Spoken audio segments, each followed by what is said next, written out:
Chicago விமான நிலையத்தில் முதலமைச்சர் மு க ஸ்டாலினுக்கு உற்சாக வரவேற்பு. ஆரத்தி எடுத்து வரவேற்ற வெளிநாடு வாழ் தமிழர்கள்.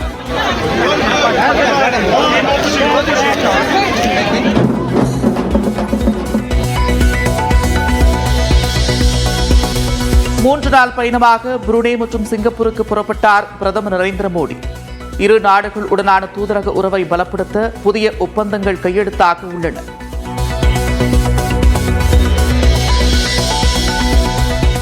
சென்னையின் பல்வேறு பகுதிகளில் நள்ளிரவில் கொட்டி தீர்த்த கனமழை. அதிகாலை வேளையிலும் சில இடங்களில் சாரல் மழை பெய்ததால் குளிர்ச்சியான சூழல்.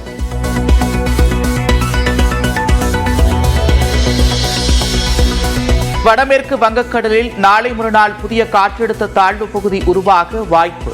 தமிழ்நாட்டில் பரவலாக ஒரு வாரத்திற்கு மழை பெய்யும் என இந்திய வானிலை ஆய்வு மையம் கணிப்பு.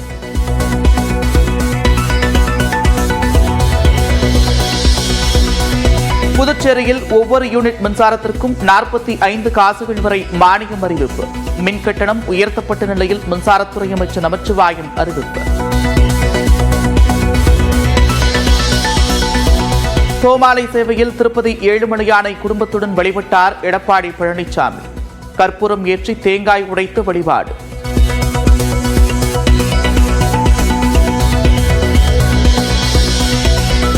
பாராலிம்பிக்கில் ஒரே நாளில் 8 பதக்கங்களை குவித்த இந்திய வீரர் வீராங்கனைகள். ஈட்டி எறிதலில் ஸ்மித் ஆண்டில், பேட்மிண்டனில் நிசந்த்குமார் தங்கம் வென்று அசத்தல்.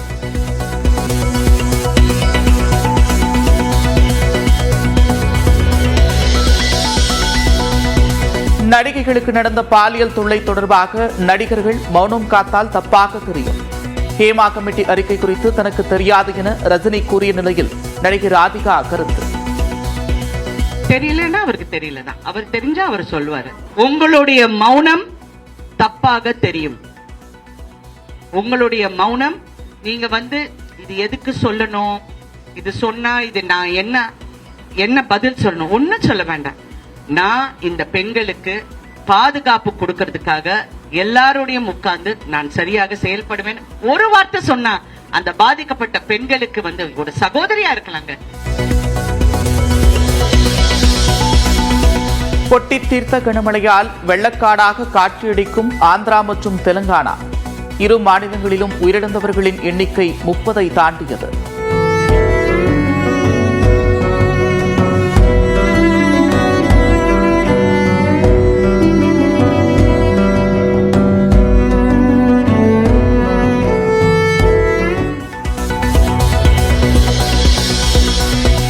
விக்கிரவாண்டியில் செப்டம்பர் 23ஆம் தேதி நடைபெறவுள்ள தமிழக வெற்றிக் கழக மாநாடு தொடர்பாக 21 கேள்விகள்.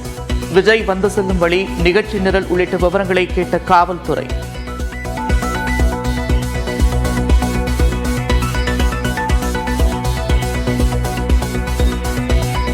அடுத்ததாக வணக்கம் தமிழ்நாடு நிகழ்ச்சியை முன்னெடுக்க செய்தி அறையிலிருந்து செய்தியாளர் அபிநயா இணைக்கிறார்.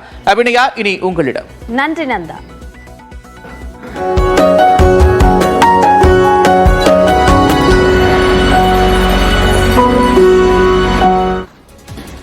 வணக்கம் தமிழ்நாடு நிகழ்ச்சிக்கு வரவேற்கிறோம். ஒவ்வொரு முக்கியமான செய்திக்கு பின்னால் இருக்கக்கூடிய பல்வேறு கோணங்கள், பின்னணி தகவல்கள், இவற்றை பகுப்பாய்வு செய்து வழங்கக்கூடியதுதான் இந்த நிகழ்ச்சி. இதில் முதலாவதாக ஒரு அண்மை செய்தியை நாம் பார்க்கவிருக்கிறோம். நாம் தமிழர் கட்சியினுடைய தலைமை ஒருங்கிணைப்பாளர் சீமான் மீது தொடுக்கப்பட்ட அந்த வழக்கினுடைய அப்டேட் ஒன்று கிடைத்திருக்கிறது. அதனை அண்மை செய்தியாக முதலில் பார்க்கவிருக்கிறோம்.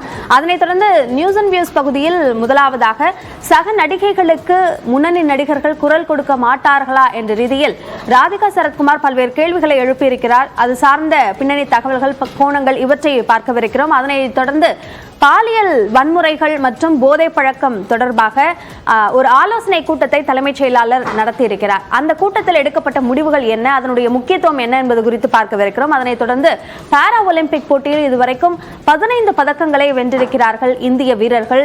இதனுடைய முக்கியத்துவம் என்ன, எந்த அளவிற்கு அவர்களுடைய போராட்டங்கள் இருந்திருக்கின்றன என்பது குறித்து நாம் பார்க்கவிருக்கிறோம். அத்தோடு சாதிவாரி கணக்கெடுப்பை ஆதரிக்கிறதா RSS என்ற வகையில் RSS ஒரு மூத்த தலைவர் கொடுத்திருக்கக்கூடிய கருத்து அமைந்திருக்கிறது. அது சார்ந்த விவரங்களையும் நாம் பார்க்கவிருக்கிறோம். அதனை தொடர்ந்து திமுக கூட்டணியில் குழப்பம் இருக்கிறதா என்ற கேள்விகள் தொடர்ந்து எழுப்பப்பட்டு வருகின்றன. இது சார்ந்த விளக்கத்தை நம்மோடு பகிர்ந்து கொள்வதற்காக தமிழ்நாடு காங்கிரஸ் கமிட்டியினுடைய தலைவர் திரு செல்வ பெருந்தகை நேரலையில் இணையவிருக்கிறார். தற்போது அந்த அண்மை செய்தியை பார்க்கலாம்.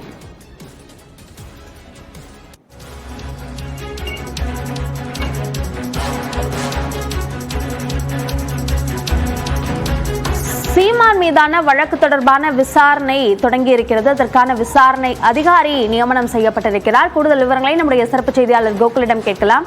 கோகுல், விசாரணை யாரிடமெல்லாம் தொடங்கி இருக்கிறது, அல்லது இந்த விசாரணை அதிகாரியினுடைய நியமனம் சார்ந்த முக்கியத்துவத்தையும் பதிவு செய்யுங்கள். ஒரு குறிப்பிட்ட சமூக பெயரை வசை சொல்லாக பயன்படுத்தி அவதூறு பாடல் பாடியதாக நாம் தமிழர் கட்சியுடைய தலைமை ஒருங்கிணைப்பாளர் சீமான் மீது பட்டாபுரம் காவல் நிலையத்துல வன்கொடுமை தடுப்பு சட்டத்தின் கீழ் வழக்கு பதிவு செய்யப்பட்டுள்ள நிலையில் இந்த வழக்குடைய விசாரணை அதிகாரியாக பட்டாபுரம் உதவி ஆணையர் சுரேஷ்குமார் நியமனம் செய்யப்பட்டிருக்கார். மாநில தாழ்த்தப்பட்டோர் மற்றும் பழங்குடியர் ஆணையத்துல நேற்றைய தினம் இந்த வழக்குடைய விசாரணை அறிக்கையை பட்டாபுரம் காவல்துறை தாக்கல் செய்திருக்கிறார்கள். குறிப்பாக தாழ்த்தப்பட்டோர் ஆணையத்துடைய உத்தரவின் பேரில் தான் இந்த வழக்கு பதிவு செய்யப்பட்டது. இந்த வழக்கு குறித்த விவரங்களை 2ஆம் தேதிக்குள் தாக்கல் செய்ய வேண்டும் என்று ஆணையம் உத்தரவு பிறப்பித்த நிலையில் நேற்றைய தினம் பட்டாபுரம் காவல் நிலையத்திலிருந்து இந்த விசாரணை அறிக்கையை மாநில தாழ்த்தப்பட்டோர் மற்றும் பழங்குடியினர் ஆணையத்தில் தாக்கல் செய்திருக்கிறார்கள். இந்த வழக்குடைய விசாரணை அதிகாரியாக வன்கொடுமை தடுப்பு சட்டத்தின் கீழ் வழக்கு பதிவு செய்யப்பட்டால் ஒரு உதவி ஆணையர் தலைமையில உதவி ஆணையர் விசாரணை அதிகாரியாக நியமிக்கப்படுவார். அந்த அடிப்படையில் விசாரணை அதிகாரியாக பட்டாபுரம் உதவி ஆணையர் சுரேஷ்குமார் நியமனம் செய்யப்பட்டிருக்கார். விசாரணையை தொடங்கியிருக்காங்க. குறிப்பாக இந்த வீடியோக்களை வைத்து எந்த இடத்தில் சீமான் இது போன்ற ஒரு குறிப்பிட்ட சமூகத்துடைய பெயரை பயன்படுத்தி அவதூறு பாடல் பாடினார் என்பது குறித்து முதற்கட்ட விசாரணையை நடத்தி வருவதாக காவல்துறை அதிகாரிகள் தரப்பில் தெரிவிக்கப்பட்டிருக்கிறது. தொடர்ந்து இந்த வழக்குடைய அடுத்த கட்ட விசாரணையும் காவல்துறை தரப்பில் செய்ய இருப்பதாக தகவல் கிடைக்கப்பட்டிருக்கு. அபிநயா, விசாரணை தொடங்கி இருக்கிறது. இது சார்ந்த கூடுதல் விவரங்களுக்கு நன்றி கோகுல். அடுத்ததாக நம்மோடு விருந்தினர் திரு செல்வ பெருந்தகை இணைப்பில் இருக்கிறார், தமிழ்நாடு காங்கிரஸ் கமிட்டியினுடைய தலைவர். வணக்கம் சார். திமுக கூட்டணியில குழப்பம் இருக்கு என்ற அந்த கருத்து தொடர்ந்து சொல்லப்பட்டுட்டே இருக்கு. எதனால இந்த கருத்து தொடர்ந்து அப்படின்னு நீங்க நினைக்கிறீங்க? என்ன கருத்து மாது? திமுக கூட்டணிக்குள்ள குழப்பம் இருக்கு, பல்வேறு கருத்து வேறுபாடுகள் இருக்கு அப்படின்ற விஷயத்த சொல்றாங்க. குறிப்பா கூட்டணிக்குள்ள விரிசல் ஏற்படும் அப்படின்னு அதிமுக தரப்புல இருந்தும் தொடர்ந்து சொல்லப்படுது. இதற்கான காரணம் என்னன்னு நினைக்கிறீங்க?